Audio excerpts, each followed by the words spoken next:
অনেকগুলো ম্যাথ ক্লাসের মেথড আছে, যেমন আমি যদি বলি এসকিউআরটি, এটা কি করে? স্কোয়ার রুট রিটার্ন করে কোনো একটা ভ্যারিয়েবলের মধ্যে যে ভ্যালু স্টোর করবে, অথবা কোনো একটা ভ্যারিয়েবলের অথবা কোনো একটা ভ্যালু স্কোয়ার রুট বের করে। আবার অ্যাবসলিউট ভ্যালু বের করতে হয়। অনেক সময় দেখা যায় যে একটা ভ্যালুকে সবসময় পজিটিভ ভ্যালু হিসেবে কনভার্ট করতে হয়, তো সেই সময় আমরা অ্যাবসলিউট এবিএস এই মেথডটাকে ইউজ করতে পারি। তো এরকম অসংখ্য মেথড আছে। তো একটু যদি আমরা দেখি যে কি কি মেথড অ্যাভেলেবেল। ম্যাথ ডট, যেমন এখানে দেখেন শুরুতে কিছু স্ট্যাটিক ফাইনাল ভ্যারিয়েবল আছে। আমি আপনাদের ভ্যারিয়েবল যখন পড়াইছিলাম, দেখাইছিলাম, তখন কিন্তু স্ট্যাটিক এন্ড ফাইনাল এই ভ্যারিয়েবল গুলো নিয়ে কিন্তু অনেক আলোচনা করা হয়েছে। যেমন প্রত্যেকটা ভ্যারিয়েবলে, যেমন ম্যাথ ক্লাসেও কিছু static variable available. So class একটা স্ট্যাটিক ভ্যারিয়েবল, ই একটা স্ট্যাটিক ফাইনাল ভ্যারিয়েবল, এখানে এস এফ লিখা, S F, so static and the final. So এই ভ্যালুটাকে কখনোই চেঞ্জ করা যাবে না। ই এর এই ভ্যালুটা হচ্ছে ফিক্সড। এন্ড যদি আমি পাই এর ভ্যালুটাকে রাখতে চাই, ইউজ করতে চাই কোথাও, সেক্ষেত্রে পাই এটার ভ্যালুটাও কিন্তু ফিক্সড, স্ট্যাটিক ফাইনাল ভ্যারিয়েবল। আমি যদি এটাতে একটু যাই, একটু আমি দেখতে চাই দেখি এটা কিভাবে কাজ করে। হ্যাঁ, সো কাট ইট, system.out.println, ভিতরে আমি পাস করলাম। এখন পাই এর মধ্যে যদি যেতে চাই, control over on this then click. So পাই এর কিন্তু এই ভ্যালুতে চলে আসলাম। এরকম কিন্তু অনেকগুলো ভ্যালু আছে, যেমন ডিগ্রি টু রেডিয়ান্স। এটা হচ্ছে দেখেন একটা ম্যাথ ক্লাস। আমি যদি সবার উপরে যাই, তার একটু নিচে আসি, এই যে math, that is a class, that is a final class. এই ক্লাসের কোনো প্রপার্টিকে আর কখনোই চেঞ্জ করা যাবে না। চেঞ্জ করলে এটা যারা ডেভেলপ করছে ওরা হচ্ছে চেঞ্জ করতে পারবে, এটা ওদের এক ক্ষমতা রাখে। বাট এখানে আমি কোনো কিছু চাইলে ব্যাক স্পেস দেই, কিছু দেই, এটা পুরোটাই একটা রিড অনলি ফাইল। সো এই ভ্যালুগুলো এবং এই প্রপার্টি গুলো থেকে আমরা যে কোনো কাজ করতে পারি। যেমন আমাদের যদি একটু, অনেকে দেখা যায় অনেক বেশি রিসার্চ করতে পারেন, তো সেক্ষেত্রে ম্যাথ ক্লাসের কি কি আছে যদি দেখতে চান, কারণ সবকিছু তো আমাদের প্রয়োজন হয় না। তো যেটা প্রয়োজন হবে এবং মনে হয় যে আমি এই ডকুমেন্টেশনটা পড়বো, তাহলে এখানে প্রত্যেকটা মেথডের কাজ বলা আছে, কোন মেথডটাকে, কোন মেথডটা আসলে কি করে। এগুলো এক একটা মেথডের জন্য জাভা ডক। যেমন এটা কি করে, return the exact mathematical product of the argument. তার মানে যে কোনো দুইটা ভ্যালুকে সে হচ্ছে ইজিলি মাল্টিপ্লাই করতে পারে। সো মাল্টিপ্লাই এর জন্য আমাদের নতুন কোনো মেথডের প্রয়োজন হবে না, ম্যাথ ক্লাসের এই মেথডের মাধ্যমে আমরা সেটা করতে পারি। তারপরে এইটা একটা মেথড, সেটা কি করে, Returns the value of the code long argument. তার মানে টু ইন্ট এক্সাক্ট, ওকে।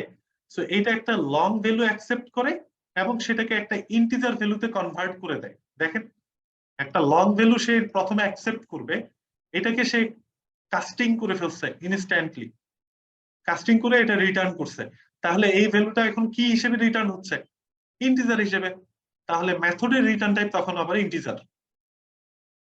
তো এগুলো হচ্ছে মেথডের স্ট্রাকচার, এগুলো বোঝা যাবে আপনারা যদি এগুলা একটু পড়াশোনা করেন এই ইন্টারনাল মেথড গুলো নিয়ে, তাহলে অনেক আইডিয়া পাবেন। তো এখানে যদি আসি আরেকটু, ম্যাথ ডট, তো যেমন অ্যাবসলিউট ভ্যালু, এবিএস এর জন্য কয়টা মেথড আছে, টোটাল কিন্তু ছয়টা মেথড আছে। সো প্রত্যেকটা মেথডের মধ্যে ক্লিক করলেও কিন্তু দেখা যায় যে কোন মেথডটা কি কাজ করে। অনেক সময় আমরা আমাদের মনে হয় যে আমি এই মেথডটা কেন ইউজ করব, এখানে আমাদের কেন লাগতেছে। সো এই কেন লাগতেছে এই কোয়েশ্চেনের অ্যান্সারটা এখানেই থাকে, যে এটা কেন লাগতেছে এই কাজটা করার জন্য। যেমন এখানে প্রত্যেকটা এবিএস এই পর্যন্ত প্রথম 4টা মেথড, এক একটা মেথড এক এক টাইপের ভ্যালু অ্যাকসেপ্ট করে অ্যাজ এ আর্গুমেন্ট। সো প্রথমটা যদি আমি ইউজ করি, তাহলে আমাকে কি টাইপের ভ্যালু পাঠাতে হচ্ছে, ডবল টাইপের। আমি চাইলে এখানে একটা ইন্টিজার টাইপের ভ্যালু দিতে পারি। So it can be also negative or positive. So সবসময় কি করে, এবিএস মেথডটা একটা পজিটিভ ভ্যালু রিটার্ন করে। আমি যদি পাঠাই -20, তাহলে সে আসলে কি কি রিটার্ন করবে? সো প্রত্যেকটা মেথডের উপর কার্সর রাখলে আমি বলছি যে রিটার্ন টাইপটা দেখা যায়। সো এবিএস মেথডের রিটার্ন টাইপটা কি? সো এটা কিন্তু ডিসাইড করতেছে কিসের উপর? আর্গুমেন্টের উপর। আমি যদি এখানে পাঠাই -20.25, এখন যদি এবিএস এর উপর কার্সর রাখি দেখবেন ডবল হয়ে গেছে। আবার যদি আমি পাঠাই 20 অনলি, আবার হুভার করি, এবিএস মেথডের রিটার্ন টাইপ চেঞ্জ হয়ে গেছে এখন। তার মানে ও কিন্তু বুঝতে পারে যে আসলে তাকে কি ধরনের ভ্যালু আর্গুমেন্ট হিসেবে পাস করা হয়েছে, তাহলে ওই অনুযায়ী সে কিন্তু বিহেভ করবে। তাহলে আমি এখান থেকে কি টাইপের ভ্যালু অ্যাকচুয়ালি মানে এক্সপেক্ট করতেছি? একটা ইন্টিজার টাইপের positive value. So positive, right? So I can print out the positive variable, positive, run it. So এখান থেকে দেখেন আমি -20 পাঠাইছি, সে আমাকে 20 রিটার্ন করছে। আমি যদি 20 পাঠাই, সে কিন্তু আমাকে 20 রিটার্ন করবে। তারপর সে পজিটিভ ভ্যালু কে হচ্ছে পজিটিভ করে, নেগেটিভ কেও পজিটিভ করে। যে কোনো টাইপের ভ্যারিয়েবল কে সে হচ্ছে চাইলে প্রসেস করতে পারে। যেমন আমি নাম্বার 3 টাকে পাঠাই, সো নাম্বার 3 হচ্ছে কি টাইপের? ডবল টাইপের। তাহলে নাম্বার 3 যখন আমি পাঠাবো, সে কিন্তু ভুল বলবে। এখন বলবে কি আমি তো একটা ডবল টাইপের ভ্যারিয়েবল নিয়ে প্রসেস করি, তাহলে কেন তুমি আমাকে ইন্টিজার টাইপের ভ্যারিয়েবলের মধ্যে রাখতে চাচ্ছ? তাহলে আমি এটাকে কি করব? তখন ডবল হিসেবে ডিক্লেয়ার করব। সো তখন আমাকে কি রিটার্ন করবে? এই যে নাম্বার 3 এর যে ভ্যালুটা স্টোর করা আছে 30.35, এটার পজিটিভ ভ্যালুটা রিটার্ন করবে। সো এটাই তো পজিটিভ ভ্যালু। আমি যদি -30.35 পাঠাই, তাহলে সে আমাকে এটাই রিটার্ন করবে। That is it. এখন যদি আরো দেখতে চাই, ম্যাথ ডট, অনেক সময় দেখা যায় ফ্লোরিং এর কথা, ফ্লোরিং করা প্রয়োজন হতে পারে। ফ্লোরিং মানে কি? সে কোনো একটা ভ্যালুর, হয়তো আমি বললাম 10.5, সো 10.5 এর যদি আমি ক্যালকুলেট করতে চাই আসলে, তখন এটা আমি কিন্তু 11 হিসেবে অ্যাকসেপ্ট করিনি, 10.5 কে। একটু যদি দেখতে চাই 10.5 স্টোর করা আছে কোথায়? নাম্বার 1 এ। তাহলে এখানেই তো আমি সেটাকে প্রসেস করতে পারি। লাইক এখানে ডিক্লেয়ার করা হয়েছে, দ্যাটস ওয়াই।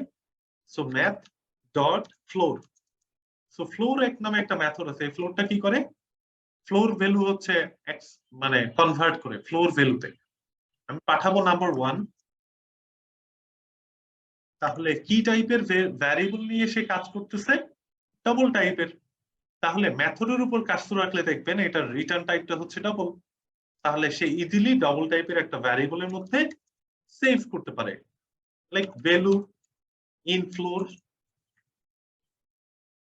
সো এটা আসলে আমাকে কি প্রিন্ট আউট করে একটু দেখি। System dot out dot প্রিন্টএলএন value in floor, run করি। সো সবার শুরুতে প্রিন্ট আউট হবে। সো পাচ্ছি কি 10.0, পাঠাইছি কত? 10.5, that is stored in number 1। Number 1 কে পাঠাইছি ফ্লোর মেথডের মধ্যে, সে আমাকে রিটার্ন করে দিল কি 10.0। তার মানে 0.5 কে সে রিমুভই করে দিচ্ছে পুরোপুরি। এখন যদি এমন করতাম, কপি, অ্যাগেইন পেস্ট নিচে। এখন আমি যদি পাঠাই এরকম ফ্লোর না পাঠাই, বললাম সিলিং, SEIL, এটা একটা মেথড। এই মেথডটারও রিটার্ন টাইপ কি? ডাবল, বিকজ সে ডাবল ভ্যারিয়েবল নিয়ে কাজ করে, দ্যাটস ওয়াই।